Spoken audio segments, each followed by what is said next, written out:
I'm just going to give you a bit of context today. The report we're releasing is a key part of one of Insurance Bureau of Canada's strategic priorities, preparing Canada for an earthquake. IBC's Board of Directors launched the earthquake project in 2011. And as Chris mentioned, at that time we'd seen major earthquakes in Haiti, Chile, New Zealand, and Japan. And each event revealed more about what we didn't know, about preparedness, about non-modeled risks, such as tsunami and liquefaction, and about costs and impacts that were often well above estimates. So we were concerned that maybe the country was not prepared for a major earthquake, and that maybe our industry wasn't prepared. And a big earthquake could come at any time in Canada.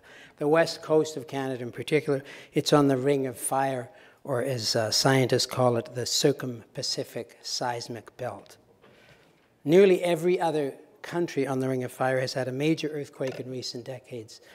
We haven't had a major one since 1700.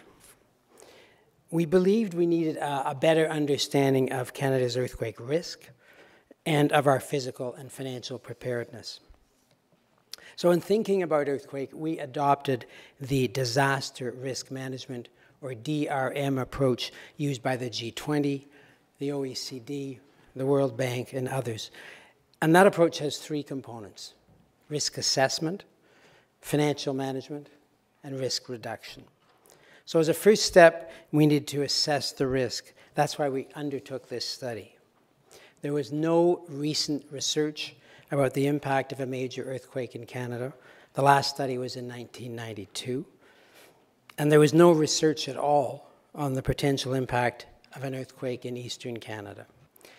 The purpose of the study, we wanted to know not only the overall insurance and economic costs of an earthquake, we also wanted a detailed analysis and description of the aftermath of a 1 in 500-year event near major population centers. We wanted to know what a big earthquake would look and feel like.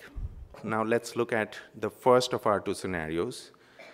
The first scenario is a Western scenario, a magnitude 9 earthquake occurring in what's called the Cascadia subduction zone. This is the region just off the coast of Vancouver Island, where two continental plates, an oceanic plate, the Pacific plate, is subducting under the North American plate, and it is capable of generating these very large earthquakes, very similar to what happened in Chile and in Japan in 2011. So this is a magnitude 9 scenario. It's obviously going to be felt over a very large area. And what we expect from this earthquake is buildings that are old, buildings that are tall and flexible, however, not very well engineered. These are going to have very significant levels of damage from ground shaking. This earthquake is also going to trigger all the subperils that we are interested in studying in this report, namely the tsunami, the liquefaction, the landslide. Because of its sheer magnitude, the intensity will be felt all through the province of British Columbia. However, the most intense shaking is going to be on the lower mainland. The tsunami is, of course, going to impact the western coast of Vancouver Island. However, because of the existence of Vancouver Island, Vancouver City is going to be largely shielded. The tsunami wave, according to our modeling, is expected to arrive in Vancouver City 2 hours after the quake, whereas the western coast of Vancouver City will see the wave arriving only 20 to 30 minutes after the quake. Within the city of Vancouver, there's city of Richmond, which is built on a river delta, the delta of the Fraser River. That area is extremely vulnerable to liquefaction. Liquefaction relates to a phenomena where loosely compacted soils, sandy soils that are saturated in water, when shaken by earth ground motion, it tends to behave like quicksand. And therefore it loses its stability. A lot of the buildings built on top of it are going to see very extreme damage. That's what happened in Christchurch, New Zealand in 2011. Those are the hotspots our study has identified, and therefore this is a scenario that I think needs to be planned for, and there is a lot that can be done from the findings of our study. Now, given that scenario, the loss estimates, the total economic loss we estimate for this scenario is $75 billion. And the chart on the left gives you a breakdown of how that loss is distributed. There is damage to infrastructure, public buildings. However, the majority of the losses are to properties, building properties, some of it which is insured, a large part of it is uninsured.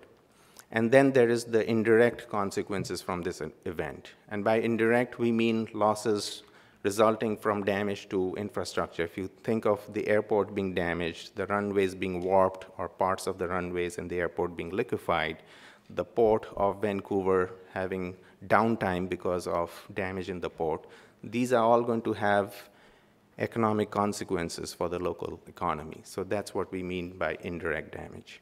If you look at the chart to the right of this slide, that's showing the breakdown of losses from the various perils we are modeling.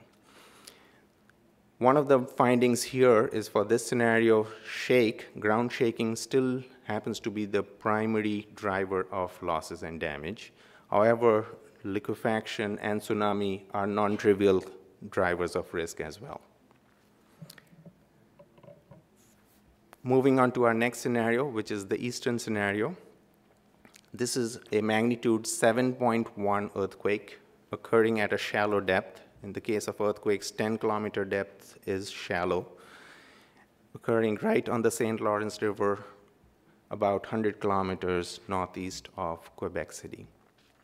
Now, this is a very different kind of earthquake compared to what we have for the western scenario, because the eastern part of Canada is a stable continent, meaning geologically this is a very old region, and therefore the earthquakes exhibit a very different kind of characteristic. This earthquake is going to be powerful enough that a large part of Quebec and Ontario will feel the ground shaking. Quebec City will have a significant amount of damage. Being one of the oldest cities in Canada, there is a substantial property stock that is old, masonry construction, things that do not perform very well for earthquakes, and therefore the extent of damage is going to be quite substantial. The infrastructure in this region is also quite old, and therefore that doesn't help either. Looking at the extent of ground shaking and the fact that I talked about the eastern part being a stable continental region, this is because the rocks are old and they tend to be more efficient in propagating the seismic energy to great distances. So the shaking will be felt all the way from Toronto to Boston. However, the core intense area of damage is going to be in and around Quebec City. We do not expect a lot of damage due to other sub-perils. There is no tsunami in this peril. The extent of damage due to other perils like landslide and liquefaction is limited compared to the western scenario. In terms of losses, the total economic loss for this scenario we estimate at $61 billion. And again, the charts show the breakdown.